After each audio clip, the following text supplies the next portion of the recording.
বঙ্গোপসাগরে লঘু চাপের কারণে উত্তর বঙ্গোপসাগর ও বাংলাদেশের উপকূলীয় এলাকা ও সমুদ্র বন্দরের ওপর দিয়ে দমকা ও ঝড়ো হাওয়া বয়ে যেতে পারে।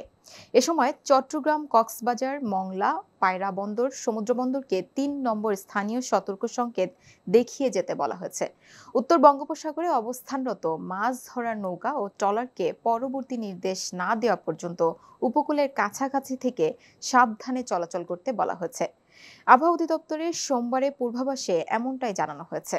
সোমবার সন্ধ্যা ৬টা পর্যন্ত দেশের অভ্যন্তরীণ নদী বন্দরের জন্য আবহাওয়ার পূর্বাভাসে বলা হয়েছে, খুলনা, বরিশাল, পটুয়াখালী, কুমিল্লা, নোয়াখালী, চট্টগ্রাম ও কক্সবাজার অঞ্চলের ওপর দিয়ে দক্ষিণ পূর্ব ও পূর্ব দিক থেকে দমকা অথবা ঝড়ো হাওয়া সহ অস্থায়ীভাবে বৃষ্টি অথবা বজ্রসহ বৃষ্টি হতে পারে।